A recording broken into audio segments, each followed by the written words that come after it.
Mateo capítulo 5, vamos a leer el versículo 1 en adelante.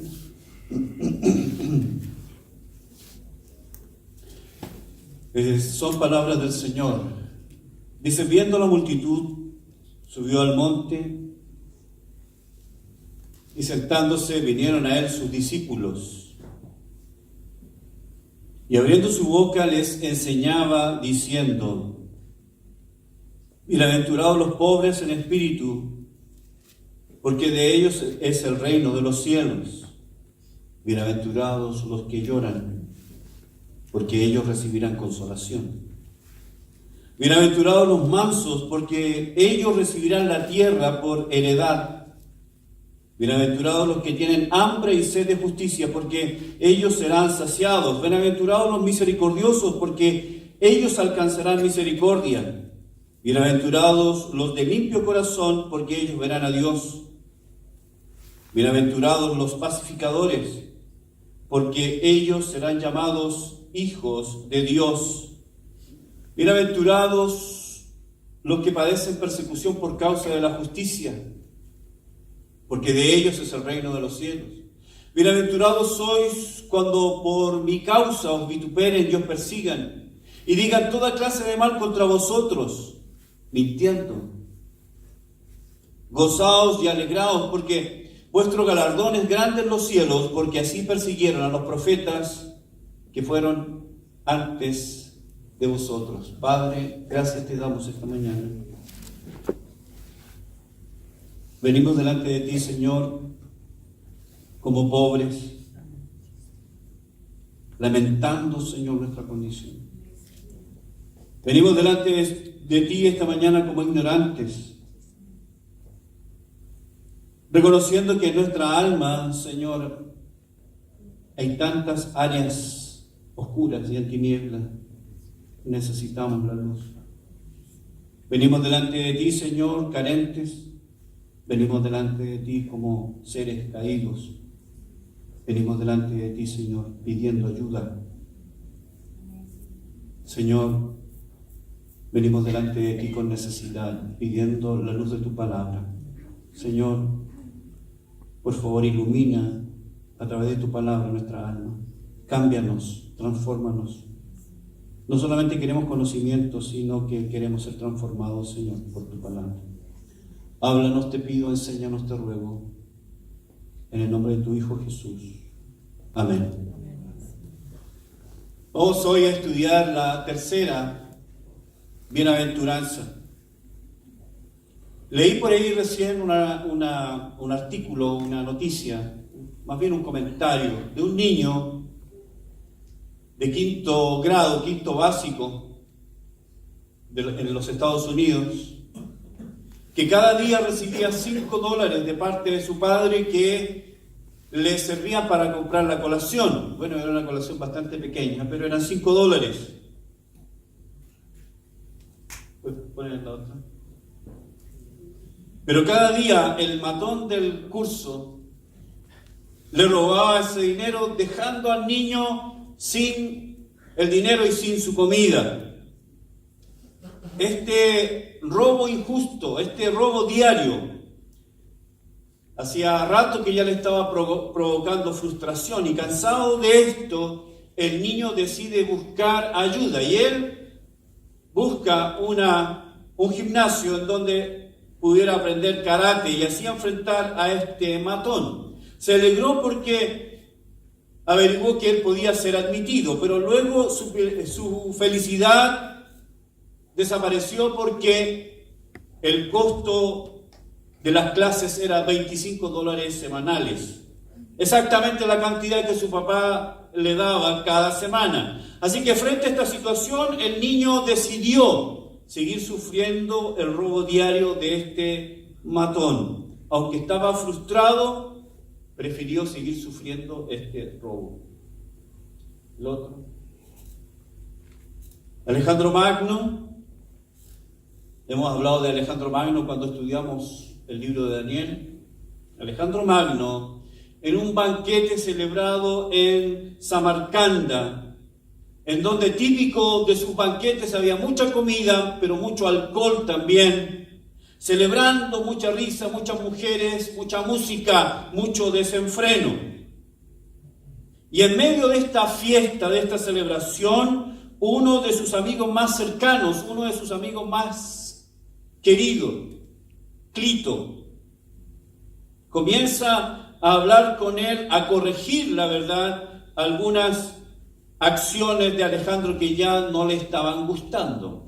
Alejandro, enojado por la crítica, Alejandro, enojado por el comentario de su amigo, toma una lanza y se la arroja al pecho y le dio muerte.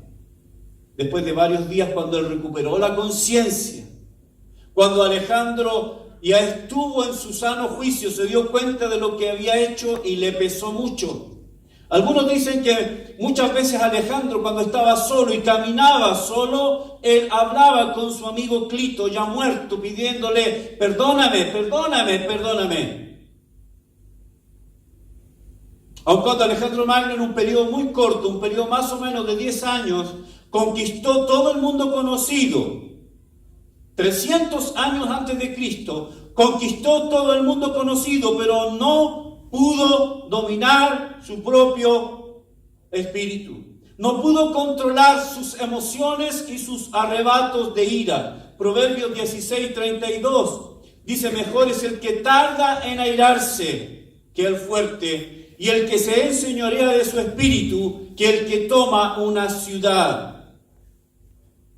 Proverbios 25:28. Como ciudad derribada y sin muro es el hombre cuyo espíritu no tiene rienda, no tiene control, no tiene dominio. Vamos a estudiar esta mañana la tercera bienaventuranza, la mansedumbre. Y he escogido estos dos ejemplos porque ninguno de los dos es una muestra de la mansedumbre bíblica.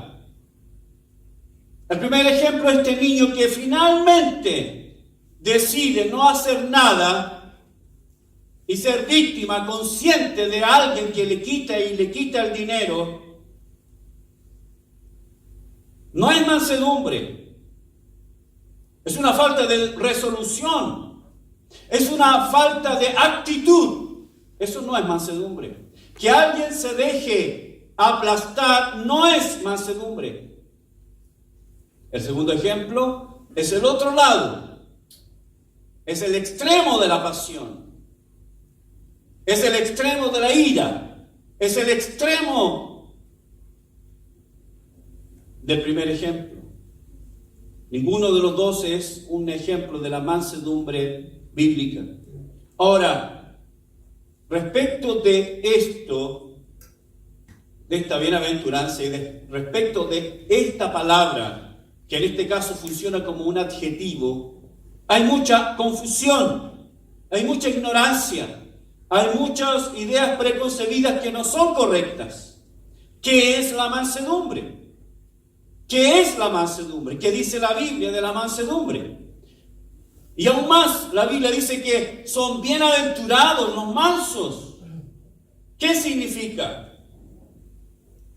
Por lo tanto, necesitamos aprender la definición completa y bíblica que el mismo Señor Jesucristo hace de esta palabra, la mansedumbre. Como dije, esta tercera bienaventuranza tiene que ver con esta cualidad, la mansedumbre. Ahora, esta tercera bienaventuranza es incluso más difícil que las dos anteriores, porque las dos anteriores tienen que ver con nosotros. Bienaventurados los pobres, bienaventurados los que lloran. Pero la mansedumbre primero tiene que ver con Dios. La mansedumbre tiene que ver con Dios. La actitud primera de la mansedumbre es con Dios y la segunda es con el prójimo. Así que vamos a leer la definición de la palabra mansedumbre. La palabra manso es la palabra griega que funciona como un adjetivo, es la palabra praeis. Y es un adjetivo que, como he dicho, que quiere decir gentil, afable, considerado, mesurado. La palabra quiere decir equilibrio. Tengan eso en mente. La palabra mansedumbre quiere decir equilibrio, ponderación. La palabra apunta al lugar preciso entre el enojo y la flacidez. Es la actitud de quien, pudiendo vengarse, no lo hace. La palabra mansedumbre, entonces, de acuerdo a Aristóteles, es el equilibrio perfecto entre pasión y flema, entre enojo y la falta de él.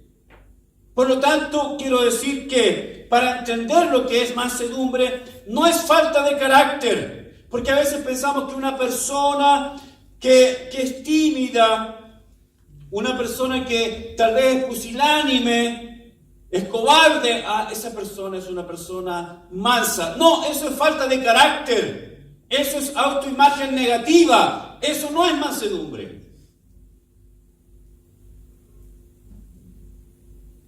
Mansedumbre es algo mucho más que eso. La mansedumbre no es falta de carácter. Por el contrario, mansedumbre es carácter, mansedumbre es fuerza, mansedumbre es determinación, pero bajo control. Praise, que es la palabra que se traduce como mansedumbre, describe al hombre o la mujer cuyo genio, cuya pasión siempre está en control completo. Significa poder bajo control. Yo no sé si ustedes se acuerdan, seguramente no se acuerdan. Años atrás un comercial, un spot de un neumático Pirelli, un modelo de alta velocidad, tal vez un H o un B corta, que son modelos de alta velocidad, y que estaba puesto en un vehículo de alta gama que alcanzaba gran velocidad, pero que frenaba rápidamente. Y la frase decía que la potencia sin control es peligrosa, pero la potencia con control es seguridad. Eso es mansedumbre, es fuerza, es determinación, pero bajo control. La persona mansa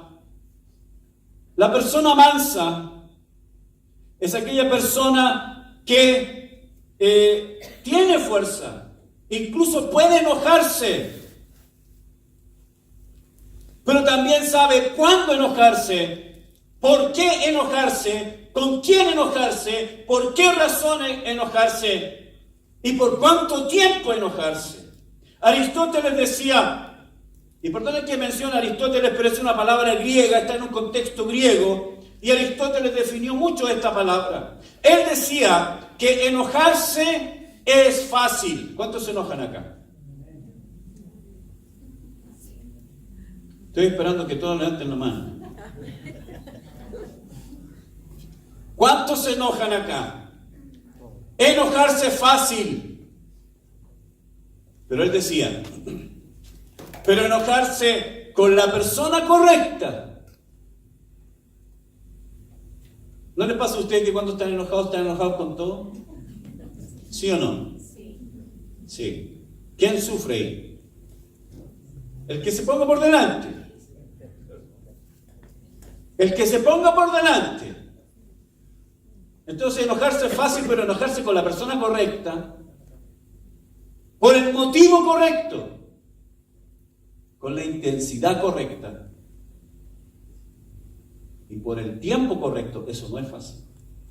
Entonces eso no es mansedumbre. Un manso no es que no se enoje.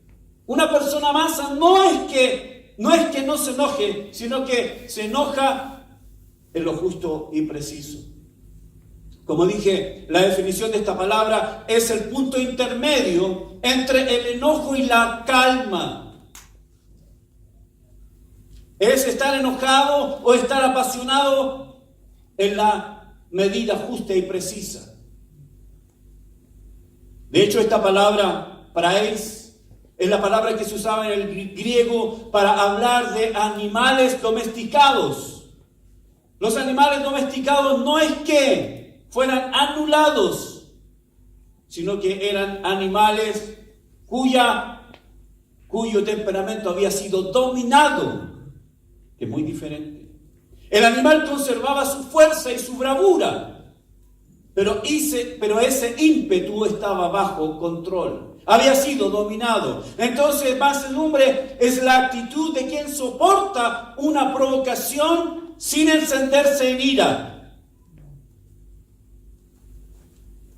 Mansedumbre es la actitud de alguien que pudiendo tomar venganza no lo hace, o que pudiendo estar enojado lo hace con la persona precisa, en la intensidad precisa, por el momento preciso.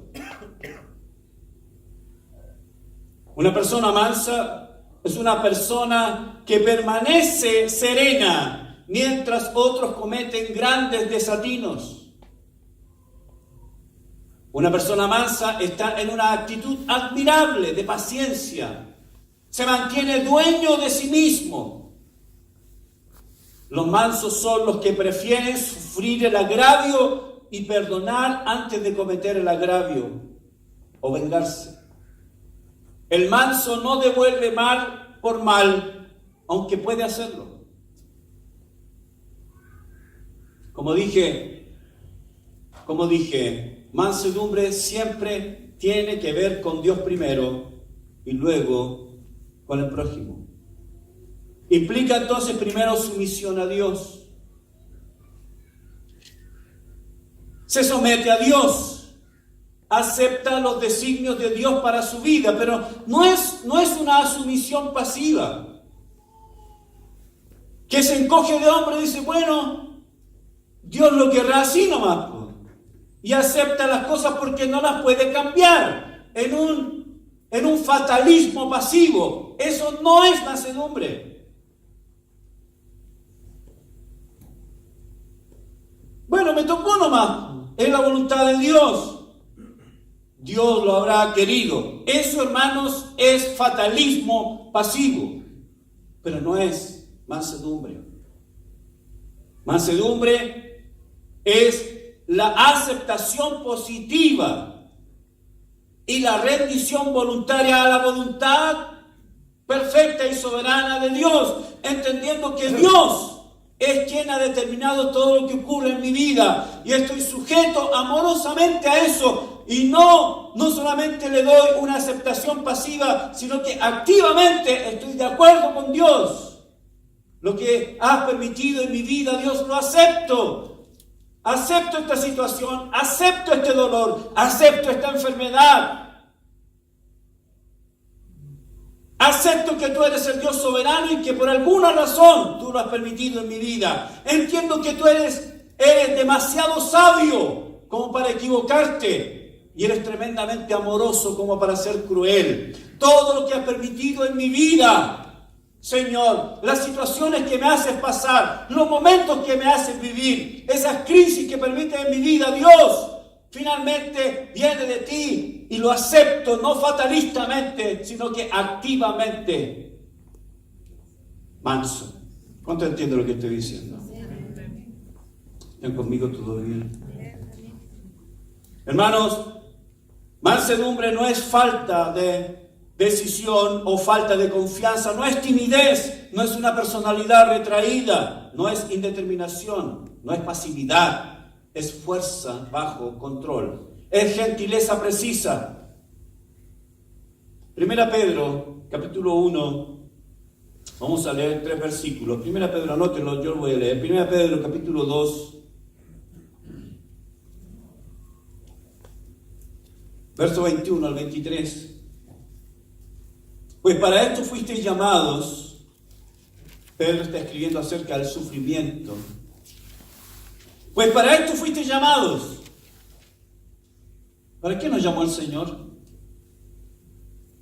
¿Para ser salvos? Sí. ¿Para honrarle? Sí. ¿Para servirle? Sí. Pero también para padecer. ¿Le gustó eso o no? ¿Por qué no me hago musulmán? A lo mejor voy a sufrir menos. Porque para esto fuisteis llamados, porque también Cristo padeció por nosotros, dejándonos ejemplo, para que sigáis sus pisadas, el cual no hizo pecado ni se halló engaño en su boca. Verso 23. Que cuando le maldecían, no respondía con maldición. Cuando padecía, no amenazaba, sino que encomendaba la causa al que juzga justamente. ¿El Señor Jesucristo pudo haber tomado venganza? No lo hizo. Incluso él pudo haberse defendido, pero no lo hizo. Declinó hacerlo. Y no es por falta de carácter, no es por timidez, sino que él mantuvo todo eso bajo control. Se entregó a la voluntad perfecta de su Padre. Así que la mansedumbre es la actitud de Cristo. Es la actitud de Cristo, el equilibrio perfecto. Pudiendo haber hecho algo, no lo hizo. Se mantuvo bajo control. Cuando él fue atacado, él no respondió. Él no salió en su defensa, pero salió en defensa de otros. La mansedumbre es Cristo tomando el látigo y volcando la mesa de los cambistas, diciendo: ustedes han hecho la casa de mi padre cueva de ladrones.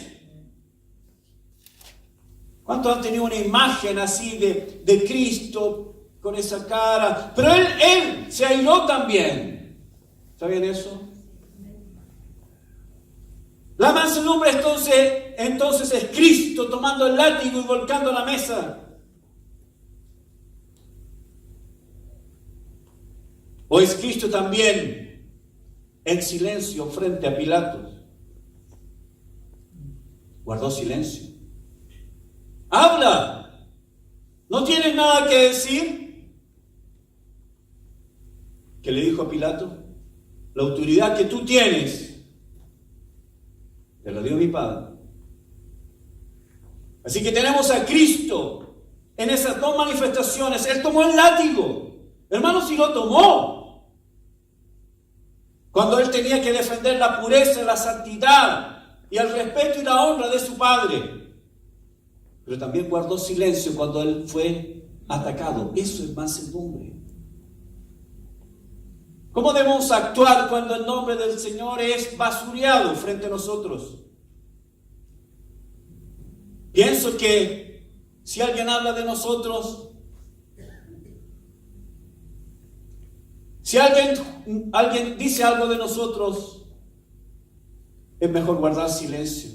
Una vez Matthew Henry dijo, cuando a él lo habían ofendido, cuando a él le habían dicho esto y esto y esto, y tú eres esto, y tú eres esto, y tú eres esto, y le preguntaron: ¿no te van a defender?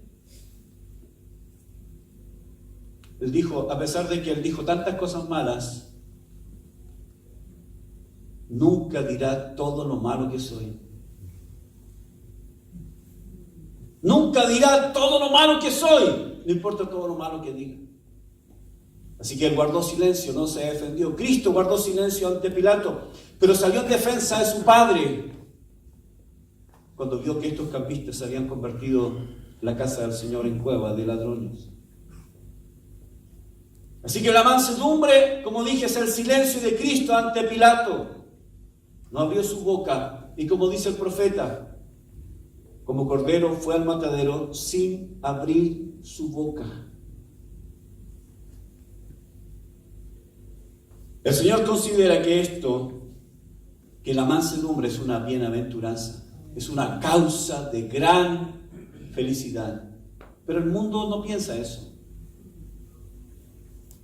El mundo considera que aquellos que se imponen a los otros, esos son felices. El mundo considera felices a los que no se someten a nadie, no están bajo nadie y actúan conforme a su propio parecer, para alcanzar sus fines egoístas. Para el mundo, un manso es un menso. Ser manso es sinónimo de fracaso, de ser alguien pusilánime, un fracasado. Para el mundo, el camino a la felicidad jamás viene a ellos por la vereda de la mansedumbre. La felicidad se logra incluso poniendo y pisando sobre otros con tal de alcanzar mis metas y propósitos. Pero en cambio el Señor dice que la mansedumbre es parte del camino a la verdadera felicidad.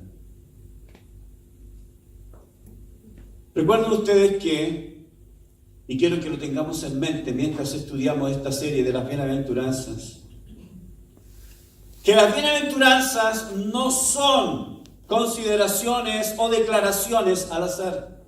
El Señor no comenzó a lanzar cosas así nomás, sino que cada bienaventuranza tiene un orden lógico.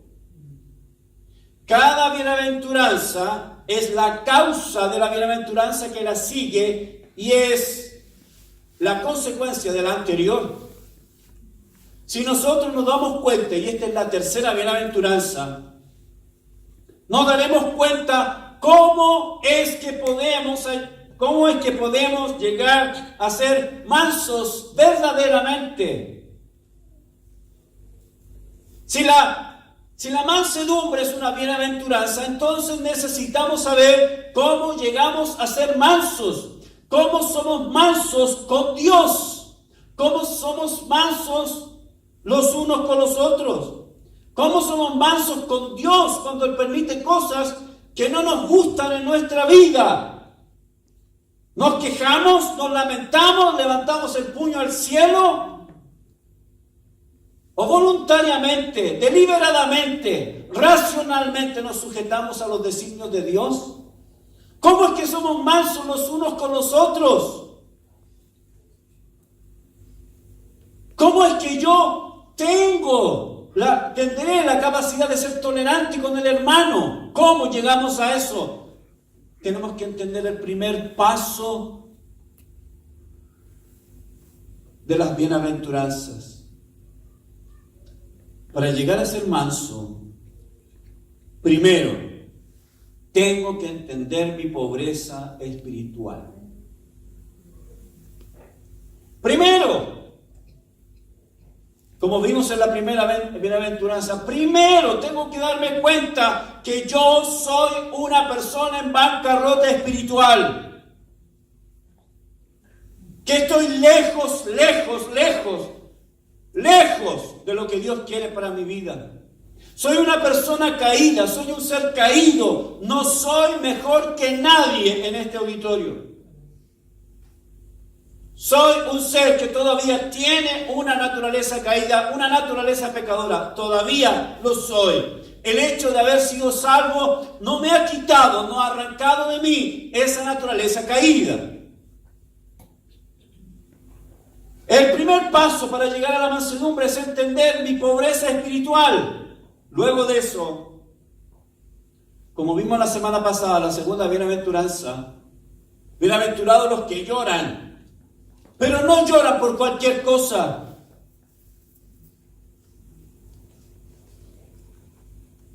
Bienaventurados los que lloran producto de esa miseria espiritual. Bienaventurados aquellos que lloran por ese fracaso espiritual, por esa inclinación natural al mal. ¿Cuántos lloran por eso? ¿Has llorado últimamente por tu pecado? ¿Has llorado últimamente por tu fracaso? ¿Has llorado últimamente porque todavía tienes que arrastrar esta naturaleza caída? ¿Lloras por eso? ¿O lloras porque no tiene un puesto, un lugar, no tiene más dinero, no tiene más dinero en el banco? Porque lloramos. Recién ahí, cuando reconocemos nuestra pobreza espiritual y lloramos por eso, ese es el primer paso para la mansedumbre genuina.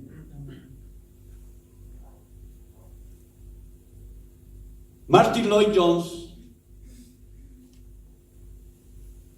un pastor inglés, fue médico. Él tenía una carrera como médico prominente. Era una persona que iba derecho a la fama y la gloria. Todos se sorprendieron cuando él decidió convertirse en un predicador del Evangelio.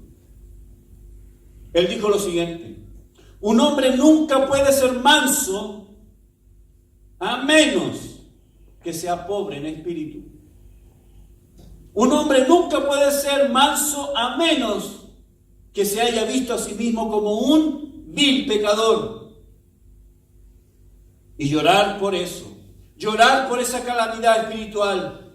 Estas cosas vienen primero, antes de la mansedumbre. Entonces entendemos que la mansedumbre es el resultado de vernos a nosotros mismos en esa situación calamitosa.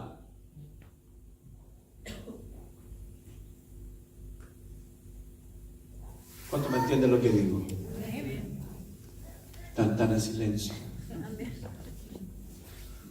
¿Alguien dice amén? ¿Cuántos necesitan darse cuenta de su miseria espiritual?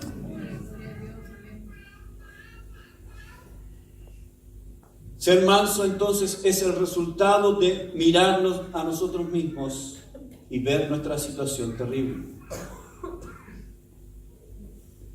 Martin Lloyd Jones decía también que él podía ver su propia vida, que él podía ver su pobreza espiritual, que él podía fácilmente darse cuenta de que no era tan santo como muchos de la congregación pensaban que era. Él decía, claro, yo me doy cuenta, el Espíritu Santo me redarguye de eso.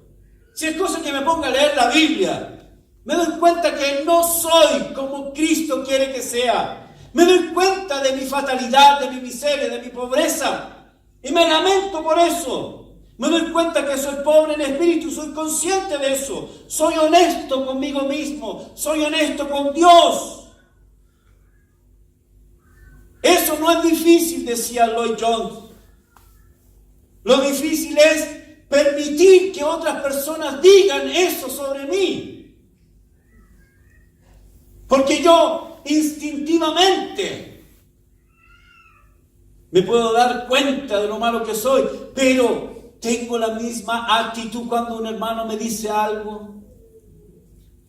Cuando un hermano pone el dedo en la llaga, ¿tengo la misma actitud? Todos nosotros, decía Lloyd Jones, tenemos o preferimos condenarnos a nosotros mismos a permitir que alguien nos condene o ponga el dedo sobre la llaga y nos diga algo. Él decía, digo de mí mismo que soy un pecador, pero instintivamente no me gusta que nadie más diga o me diga que soy pecador. ¿Te pasa? ¿Te puedo decir algo, hermano? Creo que tú estás fallando en esta área. ¿Cómo te sientes? ¿Cómo te sientes? Él decía, yo mismo me estoy mirando, pero cuando otras personas me están mirando en mis fallas, eso es algo que yo no puedo soportar naturalmente. La mansedumbre, entonces, hermanos, escuche esto. La mansedumbre es permitir que otras personas pongan el foco sobre mí en lugar de hacerlo yo mismo. La mansedumbre entonces es la actitud en las relaciones con Dios y con los hombres, producto de una comprensión de mi pobreza espiritual. Entonces, mansedumbre es la capacidad, es la habilidad dada por Dios después de ver nuestra condición perdida, de soportar eso sin la venganza. Ustedes recuerdan cuando David tuvo que huir de Absalón. ¿Recuerdan ustedes? 1 Samuel. Y él sale huyendo de Jerusalén. Y la Biblia dice que él huyó con la cabeza cubierta, con los pies descalzos y llorando. Y ustedes recuerdan que un hombre salió a enfrentarlo, Simei, y comenzó a arrojarle piedras y a decirle, hombre sanguinario, hombre cruel, hombre perverso. ¿A quién le estaba diciendo eso? A David. Hombre cruel, hombre pecador. Y los valientes de David le preguntaron, mi señor rey, ¿no quieres que saque mi espada y despedace a este hombre? No, ¿por qué permites que él te maldiga? Dame la orden y yo destruyo a este hombre. ¿Y qué dijo David? No, porque Dios le ha permitido que este hombre diga lo que diga. Eso es una muestra de mansedumbre. Es una muestra de mansedumbre. Una persona mansa o que ha llegado a un nivel de mansedumbre es una persona que sabe suficiente de sí mismo como para no estar orgulloso. Es una persona que ha visto su maldad, su depravación. Es una persona que conoce su condición perdida y que ha aprendido a sujetarse a Dios y al análisis de otras personas. La Biblia dice que estos mansos son bienaventurados porque ellos van a recibir la tierra por heredad. Este verbo quiere decir recibir la parte asignada, recibir la herencia legítima de una persona. Los judíos pensaban que en el establecimiento del reino de Dios en la tierra, Dios daría la tierra a los fuertes. Dios daría la tierra a los poderosos. Por esta razón Jesús no era el candidato para el Mesías ideal. Pero el Señor enseña que los que heredan la tierra son los mansos, aquellos que han sido quebrantados por su maldad. Ellos recibirán la tierra por heredad. Voy a terminar con 3 aplicaciones de la mansedumbre en nuestra vida. En términos prácticos, ¿cómo vivimos en mansedumbre? Número 1, debemos ser mansos, como dije. Debemos ser mansos. La mansedumbre es el resultado, como dije, de ver nuestra condición caída y perdida y deplorable. Y eso nos llena a nosotros de humildad. Por lo tanto, número 1, debemos ser mansos frente a la verdad. En Santiago 1:21, Santiago dice: por lo cual, desechando toda inmundicia y abundancia de malicia, recibid con mansedumbre la palabra implantada, la cual puede salvar vuestras almas. Lo primero que hace un hombre manso es recibir con mansedumbre la palabra implantada. Pero si yo vengo a la iglesia y no tengo mansedumbre, si yo vengo a la iglesia y resisto la enseñanza, si yo vengo a la iglesia y cuestiono la enseñanza, no tengo mansedumbre. Lo primero que debemos hacer acá es desechar la inmundicia y la abundancia de malicia y recibir con mansedumbre. Porque esa palabra puede salvar mi alma. ¿Cuánto entienden lo que digo? Número 2, debemos ser mansos cuando nuestra fe es desafiada. Primera de Pedro 3:15.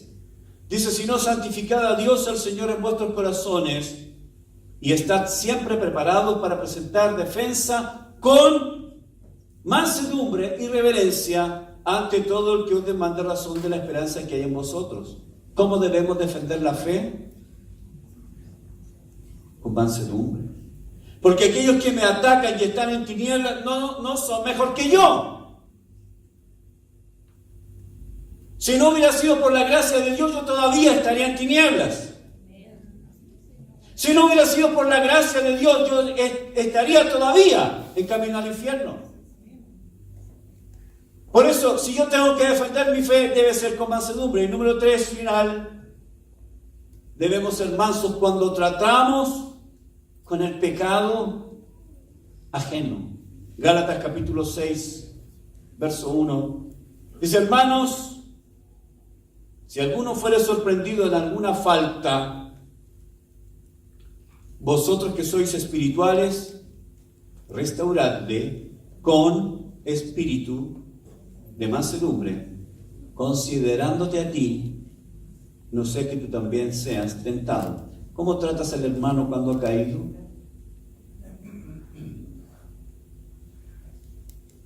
mansedumbre. ¿Cómo vengo yo delante del hermano que lo he descubierto en pecado? Te pillé en pecado. Yo sabía que ese era tu pecado secreto. Así trata el hermano caído. Si alguno fuera sorprendido en alguna falta, vosotros que sois espirituales, ¿qué dice? Restáuralo. Pero ¿cómo es esa restauración? Con espíritu de mansedumbre. Porque yo sé que yo no soy mejor que el hermano que ha caído. ¿Sabían eso? La lucha que él tiene, yo también la tengo. La naturaleza caída que él tiene, yo también la tengo. Por lo tanto, si voy a restaurar al hermano, primero, debo ser lleno del Espíritu. Y segundo, debe ser con un espíritu de mansedumbre. Y luego dice, considerándote a ti. Considérate a ti. ¿Te consideras a ti cuando trates con el pecado del hermano? ¿O te conviertes en un juez cuando tratas el pecado del hermano? No estoy diciendo que uno tiene que alcahuetear el pecado del hermano, pero cuando lo trates, trátalo como el Señor quiere que lo trates, hermano. Mansedumbre es entonces una consecuencia. La mansedumbre es el resultado de reconocer nuestra pobreza, nuestra miseria espiritual, y de vivir constantemente lamentándonos de esa situación. Darnos cuenta de nuestra pobreza. Recién ahí comienza nuestro camino en la mansedumbre. Esa mansedumbre que el Señor quiere en nuestras vidas. Oremos. Padre, gracias por esta mañana.